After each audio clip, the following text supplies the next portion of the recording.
much. It's a great privilege and a very great honor for us to be invited to this conference. I heard that there is a little problem in Katowice with the population, but looking at you here, I think it's the conference like this is actually a thing that will divert the trend if there is any. So thanks again for coming to listen to us. We came here to talk about something that is connected to engagement, and the conference topic has been set quite widely. And as if it was not enough, we decided to bring something which is probably even more outside of the usual scope when we talk about engagement. We will talk about ethnography, because engagement as the vital part of the relationship between brands and consumers, in our opinion, depends on something which is completely offline, and it is often neglected. And that something is the human insight. So that's why we want to talk about the way how to get these insights. And while social listening and big data analysis are indeed the source of insights, there are things which cannot be reached this way, and there is ethnography. Ethnographic research is the way to do it. So we will set the perspective a little bit wider, and we will show how ethnographic research can help finding insights, and then why it's important and how it can bring the value to businesses. So let's start with this word, engagement. I don't know, maybe some of you tried to Google it, and it really turns out a lot of entries, like 50 million entries. So if you try to narrow it down to consumer engagement, it goes really down to 500,000, so still quite a lot. And I assume that most of you here have some idea about what this means, but that's the reason why we have so many definitions. So since we're at the beginning of the conference, I'll take the privilege to say what we think engagement is, and then it would be interesting to see how this definition changes its shape and transforms with every new presentation, and it will be interesting to see at the end how it will look. So let's try to see what engagement is. Engagement is attitude. It's something that you have to decide to do. You have to decide to engage with your consumers. Because we live in a social world when people get more opportunities to communicate, and therefore every communication is engagement. So you really cannot miss that out. You have to decide to engage. But the thing is, once you decide to engage, there is no way you can honorably disengage. So you have to continue, and through this engagement, you have to build a relationship. Engagement is experience. It's an emotional thing per se, because as you know, it takes just a split of a second. When you go to a website, it just takes one split of a second, and then you already know if this is for you or not, if this works or not. Somehow our brain is capable to process these informations so that we get a kind of emotional sensation what to do next. So it's very important that we think about emotional way and how to build intimacy with the consumer so that our relationship lasts longer. Engagement is behavior as well, because it's an interplay between actions and reactions. the more actions, the more reactions, and the longer this interplay lasts, so we get more opportunity, and it works both ways. Brands get more customers, customers get more out of the brands, and a good relationship between brands and customers is based on multiple layers of reactions, of interactions. And finally, engagement is metrics. You cannot miss this out. Whatever we think of engagement, this is really important because we live in a digital world where things can be measured.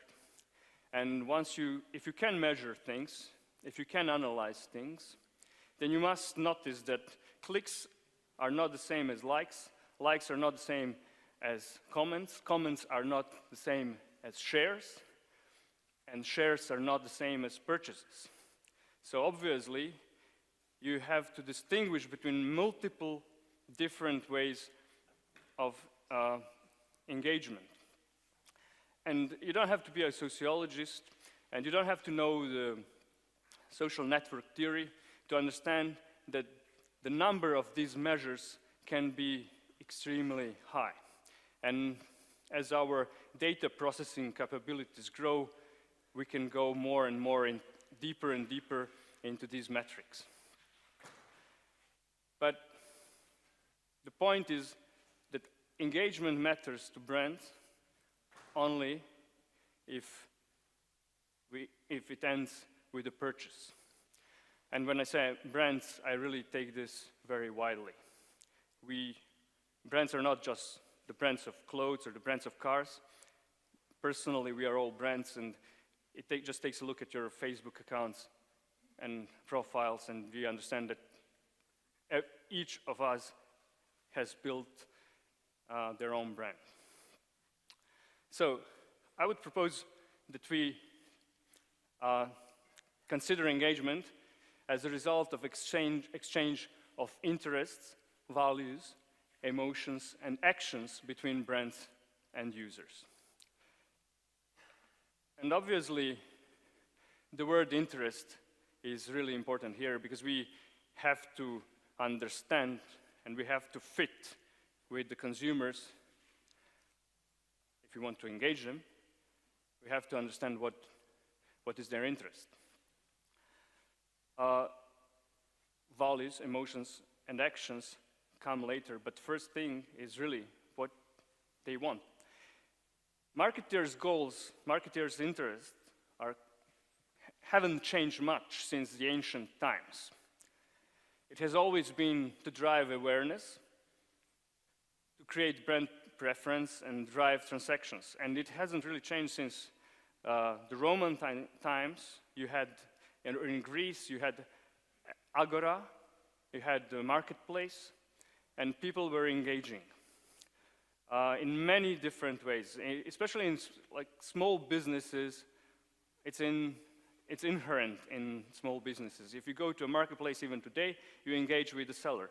You get a very intimate relationship with them, and your experience of buying a kilo of apples really changes according to the way the seller engages with you. And sometimes you get a funny joke, sometimes you get an extra apple, and this really works well, you come back. And this is something that has been a little bit forgotten sometimes in the corporate world, but thanks to the digital media and thanks to the personalization of interactions between brands and consumers, this topic has started to emerge again, especially because we all feel a bit lost in huge supermarkets and because the commoditization of everything has somehow cut us off from this engaging, interesting process of purchasing. So it's simple to understand what marketers want. They want to sell. But what do consumers want? I don't know. And I think most of you don't know. You can know about some people. You can get the idea what some people know, but you can never be quite sure. In the famous scene in Mad Men, the image of which I used before this one, Don Draper spends the whole night thinking what the women want. And he eventually comes up with some ironic, it's a parody, some ironic solution. But maybe it was possible back in the 60s or in the movies. But today, you really have to ask the people what do they want. So if you can have some idea of your own, but you have to ask. But asking is not enough, because if you just ask, you can get the answer that you like, because people are empathic. They see that you want to say something, that you want to prove something, so they give you a good answer. So it's better not just to ask them, but to watch them as well. So they say they'll do something, and you have to watch if it's true, if they really do that. But even then, you cannot understand why they act in this particular way, why they behave like that. And to get this, you have to consume with them. So you may ask, how do you like this thing? And they say, yeah, we like it. But if you don't eat with them, you don't know how they like it and why they like it. So to successfully engage the people, we must identify what motivates them and what triggers their behavior, but also what inhibits them. So this is really important, because we must find what blocks the communication, what blocks the engagement, and then we have to find how to motivate people to overcome this. And then, again, we have to find the triggers that will start some action. And I assume that many of you are into UX, and you perfectly know when you design any online tool how much it's important to figure out what's triggering actions. So that's why you have these buttons were placed in particular places, and you have pop-up things, you have intuitive design, etc. But then we're talking about something online again. And when we look what's shared among the people, where is the engagement there? We see that people actually engage with things that are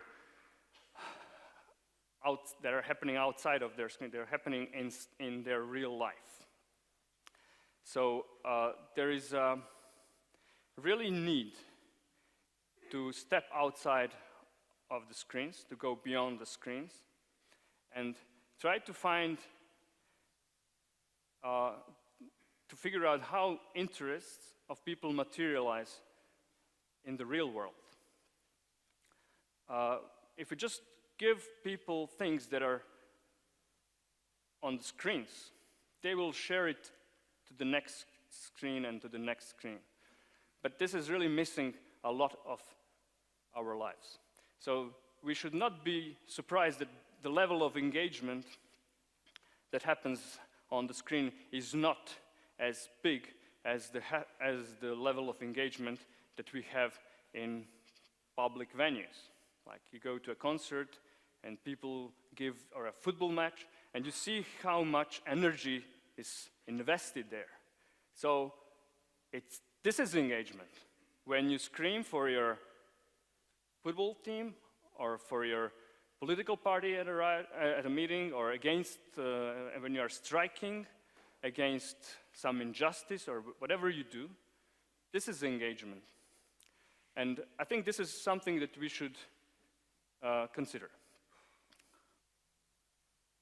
Because, again, the great potential for growth is on internet. It's true, no doubt about it. But even greater potential is in connecting the internet with the real physical world. And we have witnessed the rise of Internet of Things, but things are a good name because let's think of Internet of everything. We have variables now, but who knows what will come next?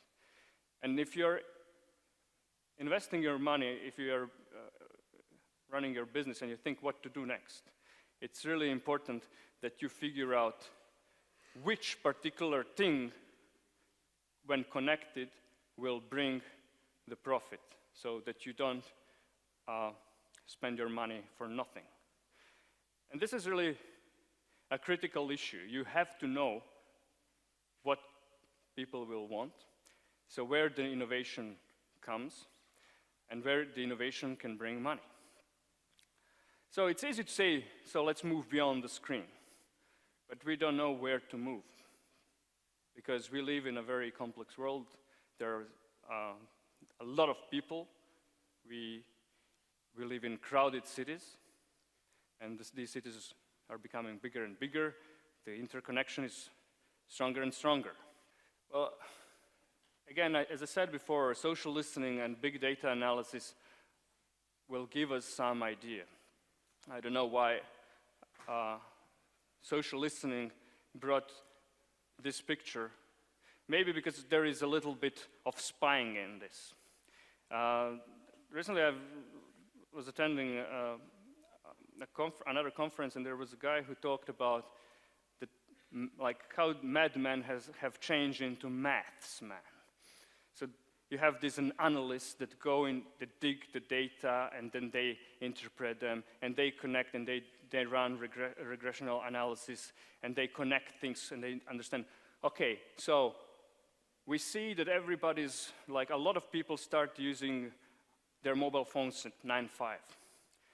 And why is this happening? And then they say, okay, let's run it against something, and then they figure out, okay, let's find a schedule, or train schedule.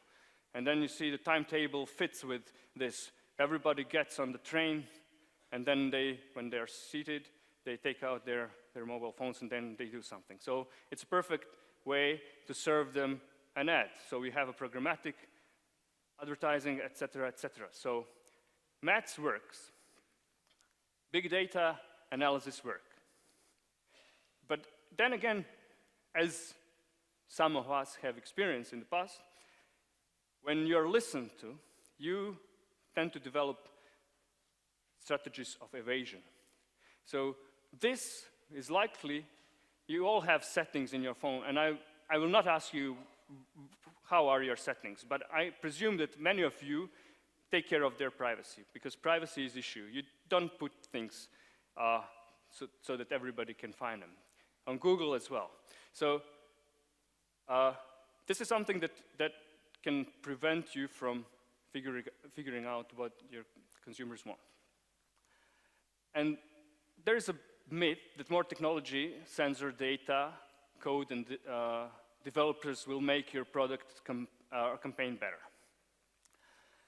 Yes, it can improve, but it is not enough, because you will not know why people do what they do. And to figure that out, I think you know who Bronislaw Malinowski is. It's a famous Polish anthropologist and ethnographer. He is considered to be the father of modern ethnographic methods. He spent his time during the First World War as an internee at Amandan Islands in the South Pacific. And during this experience, he has become a world-famous anthropologist. And this picture shows how anthropologists looked then, how ethnographers looked then. It is a very striking image.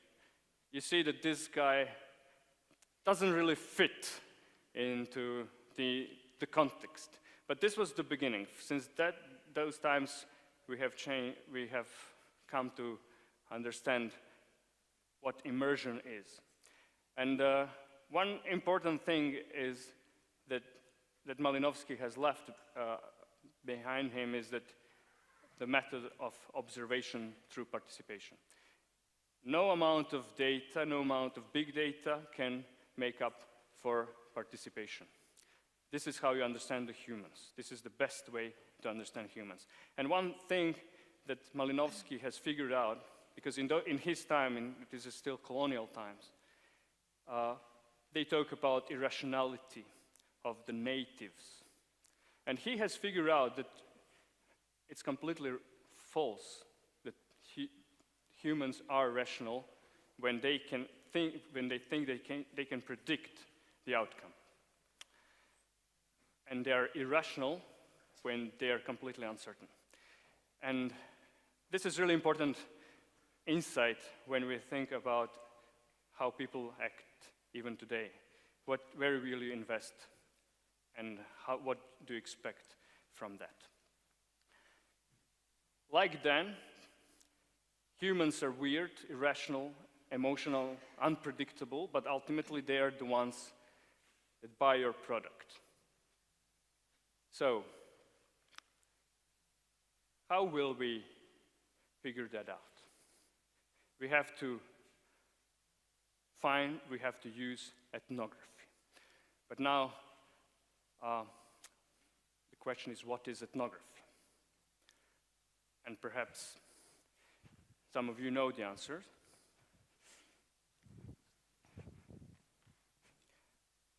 Or maybe you know the answer.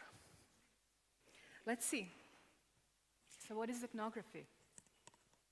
Ethnography is search for an insight, basically. And years ago, when I used to work in an advertising agency, there was a creative director who said, you know, insight, why do you always force insights? Insights is something we tell to our clients because it sounds cool, it sounds smart, it helps us to sell. Since then, this guy hasn't done anything cool. He chases deliverables. So why? Because insight is something extremely important. Insight is basically, on a fundamental level, it's an information that helps you understand what are the underlying motivators behind why people do what they do, basically, every day, every single day. What motivates them? What is their biggest problem? What inhibits them?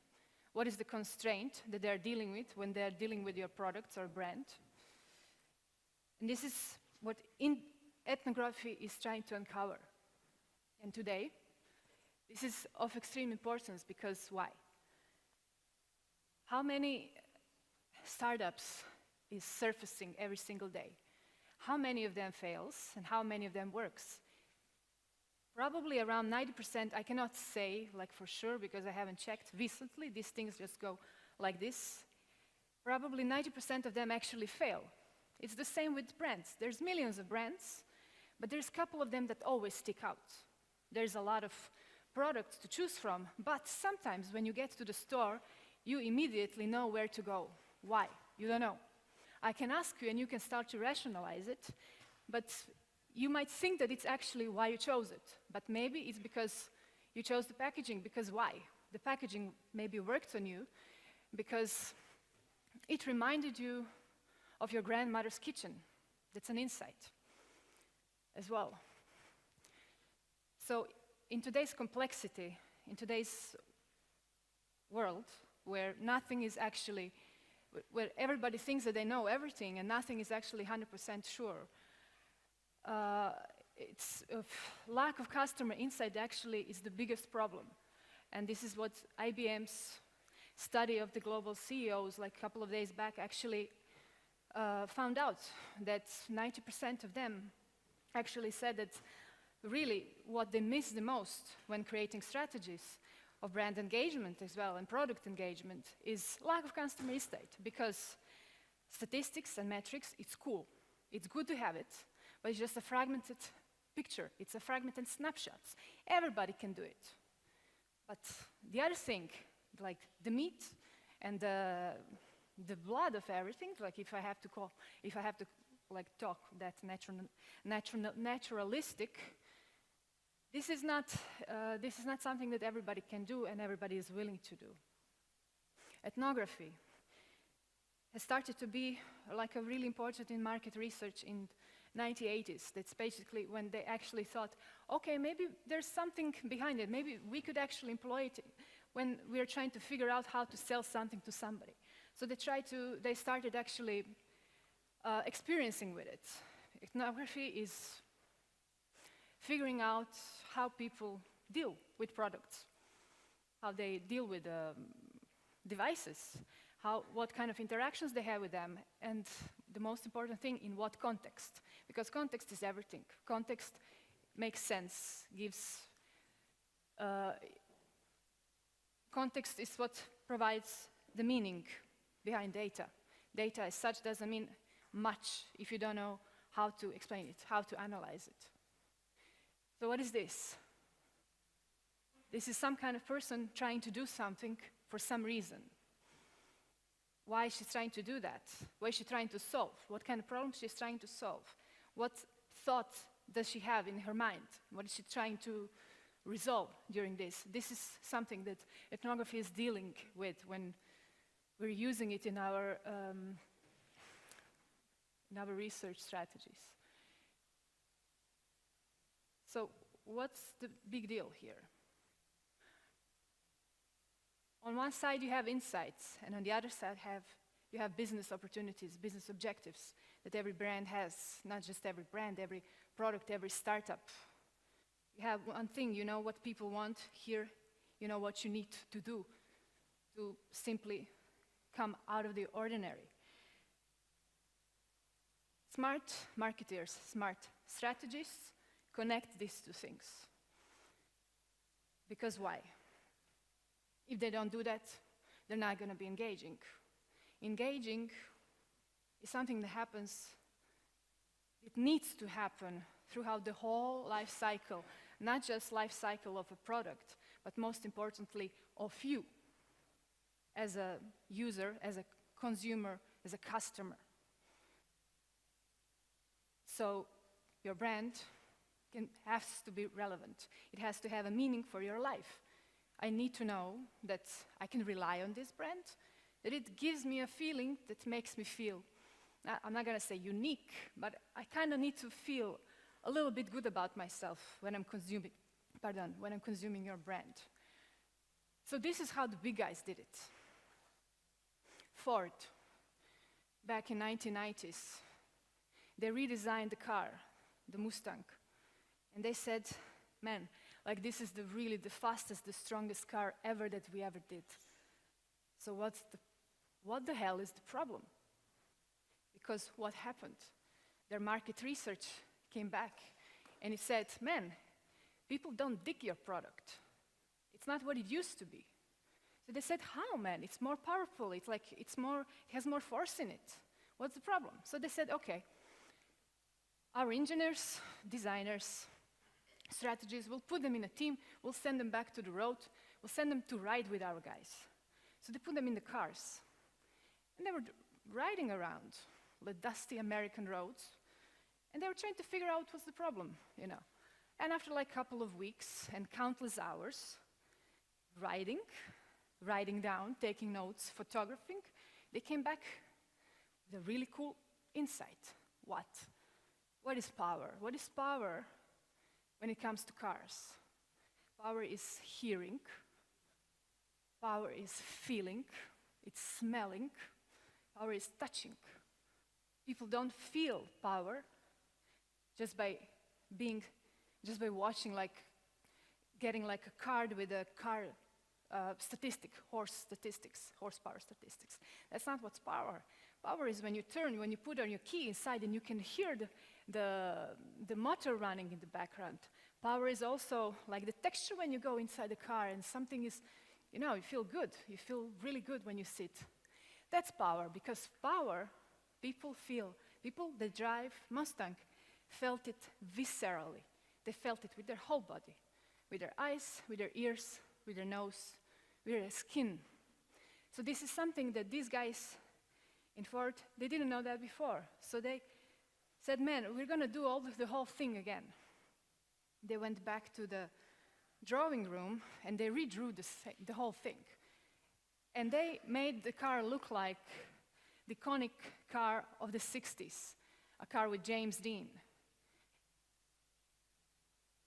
People loved it. And there is another thing so this is the product was solved here. So there is also one other thing, the marketing part. The marketing guys said, you know, okay, we can appeal to the 90-60 generation, but these guys are kind of old now, you know. They're like 30. So in about 10 years, they're going to be almost old, you know. But this is not what happened. This was wrong. This was wrong thinking, because what ethnographic research brought out is that it's exactly appealing to the youth in rebelliousness and the freedom from responsibility is something that the people, the baby boomers, will actually respond to, because no matter how responsible you are, there are moments where you really just sometimes want to get away, just for a second. And in this moment, you're going to go into your Mustang and you're going to drive. And this is why this campaign was wildly successful. Wells Fargo, for example, it's San Francisco-based insurance company, and these guys are really strict. They wear suits. They talk when planning your insurance and your retirement. They talk a lot of numbers, but they figured out that there must be some other way to approach retirement planning, because so far it was always about how much you're going to save and when and how much money is going to bring you back. So they launched an ethnographic research, and which brought back a surprising thing, that baby boomers that they were trying to appeal to had a problem that when they reached 30s, they found themselves in a really bad situation because they had a lot of stress. They had a lot of money to save from. And there was a myriad of different things that you cannot plan. Divorce, you know, buying a house, becoming pregnant, finding a family, you know, like economic crisis, millions of things that you cannot plan. So how can I, with 30, actually really plan for my retirement when things can change from one day to another? That's especially relevant today. So these guys found out when they came back from ethnographic research, we're not going to talk numbers to people, we're going to talk situations to people. We're going to talk scenarios to people. So they launched a campaign whose claim was, we meet you where you are. Basically, wherever you find yourself in, this is something that we can appeal to, the situations that we can solve. And instead of like providing statistics and a lot of materials with a lot of numbers, they provided cards with a very simplified information how to solve their financial crisis. And the third one, which you might know of, was done by a design firm, IDEO. It was approached by Bank America, also in the 90s. Actually, I'm lying, in 2006. And they had problems with moms who didn't know how to save money. And they wanted to basically help them save money. So they sent out a team, an engineering team and design team, to follow down their own, to basically follow and see how they spend money and what they spend money and how they save money. So they actually found out that women of that age in California usually round up numbers. So if you have a price of $6.70, they would just round it to 7. That was one thing that they did it every day, but they actually didn't understand it. This was something they were doing constantly. And on the other side, they were having problems spending money. So ethnography is about connecting things. On one side, they cannot save. On the other side, they round up accounts. So what these guys did, they said, we're going to give people a chance that if they open a savings account with us, every time that they round up some expense outside when they're spending money in shopping, when they round it up, the difference we're going to send directly to their savings account. So it really worked because it helped moms save money while doing something that they do every single day. So it was a real behavior. Ethnography today, everybody's talking about it. It's become pretty much like a buzzword, just like a lot of other things, like design thinking, for example. It's one of my favorite buzzwords. Because for pretty much everybody that says, I can do it, and I do it, there's probably one person, or even a half person, that actually knows how to do it. Because there are a couple of things that people think why it cannot work. First, that it's expensive. It can be expensive, that's true. But it's usually expensive if you don't know how to plan it, if you don't know how to design it, if you send your team to launch to like a, what do you call it in English? To find out things about the market in Germany, and you're launching a project in Czech Republic. We had recently a client like that.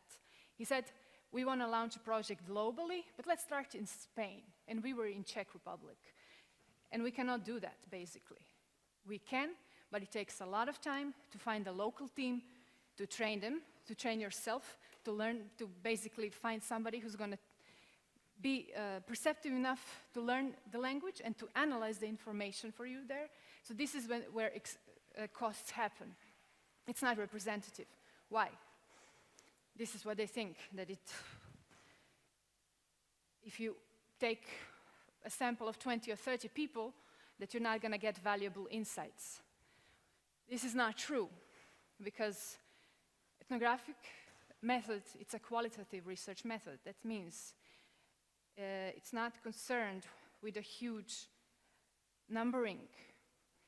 It's a method that goes in depth, that brings out qualitative data that helps you understand patterns of behavior.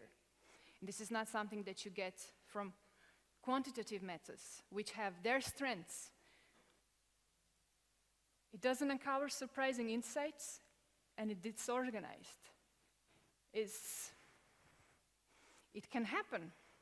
And it usually happens, like I said, if you don't have a process, if you don't understand that ethnography is not just taking a couple of people, taking your camera and going to the field, just putting some photos, and that's it. It's not.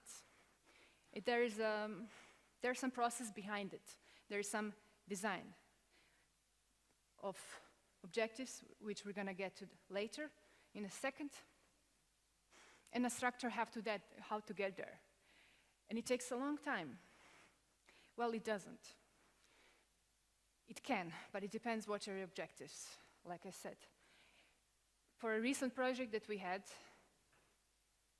when we were designing a new fast food experience for a new fast food concept in the Czech Republic, it took us 2 weeks to do in-depth interviews with people, which is basically one of the hardest things, because it's very time-consuming and it's very mentally consuming and emotionally consuming. But it was just 2 weeks, and after that is a couple of weeks or a month of analysis and synthesis. So how do you basically do it? There is, like I said, there is a structure behind it. There's a context first. That you need to look into it when you're designing a product. There's somebody comes to you and tells you, I want to see if there's a possibility for me to fit into this market, for example. This guy comes with data. This guy already comes with certain insights about his business. This is something that you need to dive into because it's important. You cannot start cold. You have to start with a certain kind of already a form around you. Then you need to sit down with all your clients and all the stakeholders in the project and say, we're going to go this road. This is what we're going to find out. These are our objectives. Even the widest they can be sometimes, because sometimes you're not sure what you're going to find out. But objectives give you a sort of a direction, and most importantly, hypothesis. When you're, for example, designing a new fast food experience for a new fast food concept, you already have an idea because you got insight from quantitative data that people eat a lot in fast food in the Czech Republic, but they mostly eat in McDonald's. And all of them think that it's actually really bad food, you know. So your hypothesis is what? People think that, do people think that it's junk food good, for example? Audience, you have to make sure that you know whom you're going to design for. You have to identify them. You have to locate the right context where you're going to make the research. And you have to include a couple of extreme users. Why extreme? Those can be the guys that don't eat fast food at all. Those can be the guys that hate fast food from the bottom of their heart. But these people, when you talk to them, they give you a lot of enthusiastic hate towards the industry. But if you know how to look, and if you're perceptive and open enough, they can give you an idea how to design the product or the service better so it can be appealing even to them, for example. Brief and research. Brief is something that people miss a lot in, not just in ethnography or in research, but in creative agencies as well. They think that brief is something that you do in 5 minutes and you just put a couple of questions there and okay, off you go. It's not. You have to put time in it. You have to give precise constructive directions to what needs to be done and how. So you have to put time into really devising your brief. Analysis and outcomes. After ethnography is done, after research is done, you have a lot of stuff with you. You have a hell of a lot of photographs and written materials and notes and recordings, and there is like when you come to the office and you put everything everywhere and it just looks like a mess. It doesn't make any sense. This is the moment where people can become actually really lazy, and this is the moment when they can just say, okay, let's do this, let's organize it like that, and they say, okay, but you know, ethnography, like, we did this for what? We didn't get any kind of surprising insights. You didn't, because you didn't organize the data, you didn't search for patterns, you didn't search for relationships. Because when you find patterns of behavior, and you can find them always, because people, we are complex and irrational, but there is a certain pattern to how we behave, even to comparing us to the people in Tanzania. So once you organize your data, one very important thing is what gives a tremendous power of ethnography is that you need to present it in a presentable manner. Presentable, I mean, in a storytelling fashion. Ethnography is, like I said, it's understanding relationships, it's understanding how people behave, and predicting how they will behave in similar situations in the future. When you find this out, there is sometimes a chance that we will have to repeat the whole thing again in the future, in 6 months.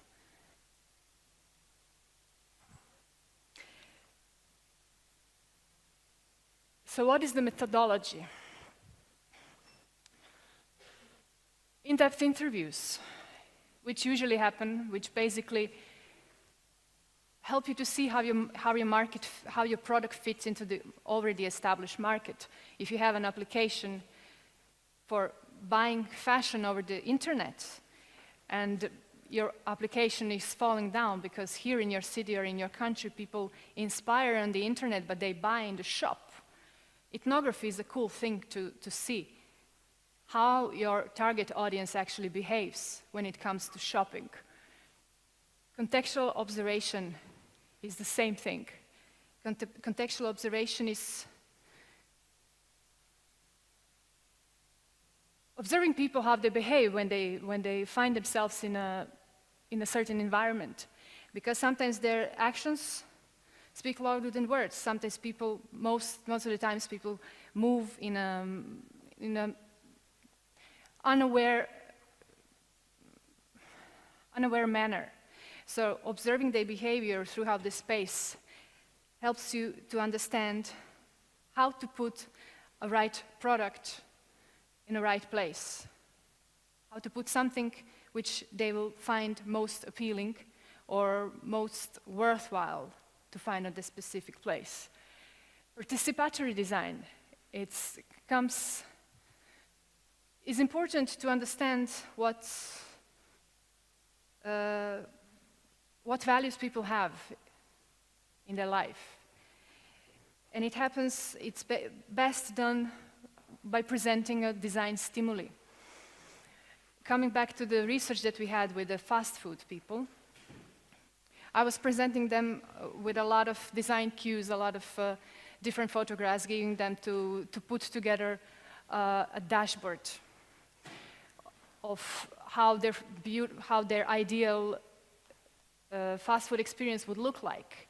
It gave me really an amazing insight in what their dreams are.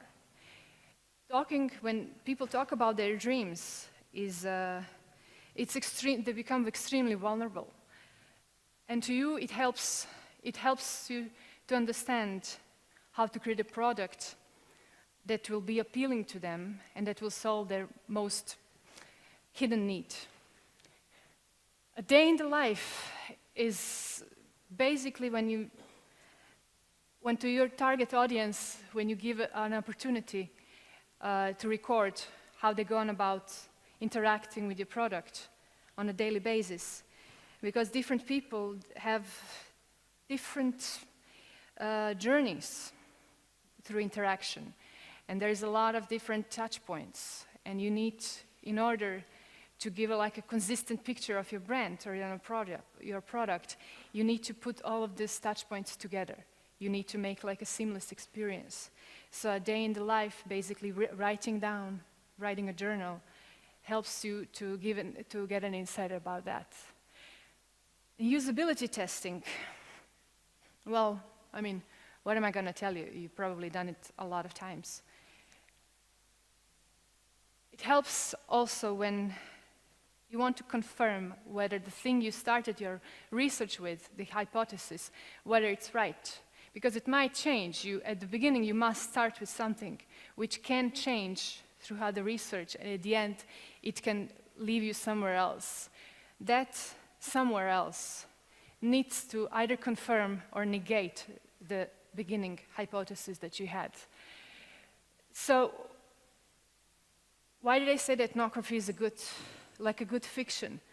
Because ethnography is successful if you understand how to analyze the mass of data that you get and analyze in a certain way to find relationships between how your people act in their world and where the place is for your product in this world. When to do ethnography? Like I said, this was at the beginning, to determine whether your product which you already released, whether it fits into the market, whether it solves the actual problem of the customer. If you want to innovate, for example, if in a highly saturated market, you want to create, for example, a good product that for a hair removal. Whom should you talk to? You can talk to women that use it, that use hair removal products, but you can talk to transsexuals as well. Why transsexuals? Because who deals with an insane amount of hair removal products daily, for months and for years? They do. They know the intricacies. They know the subtleties of these products. They know when they work and when they don't work. So stretching your product to the extreme, seeing like how, what people do when it doesn't work, how people hack it, can give you an insight how to make it better, or better, even better, how to innovate it, how to offer something completely new. Disruption.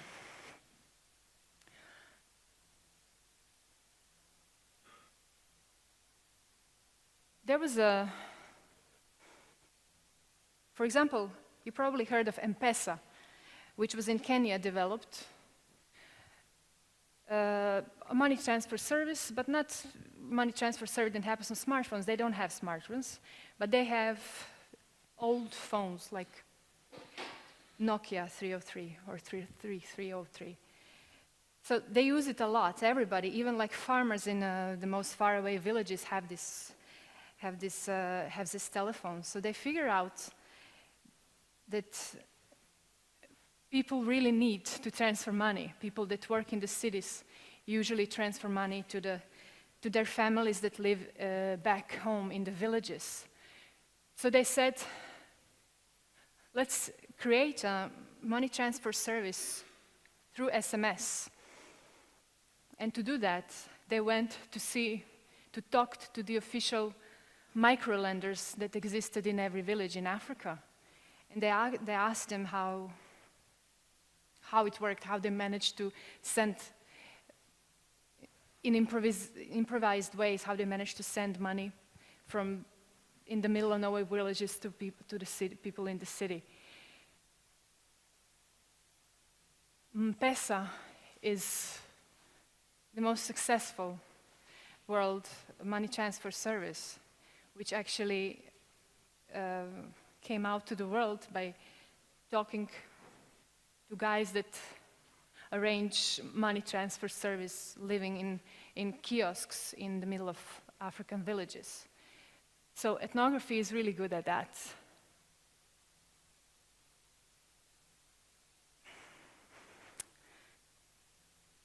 We are probably the only company in the Czech Republic who does ethnography.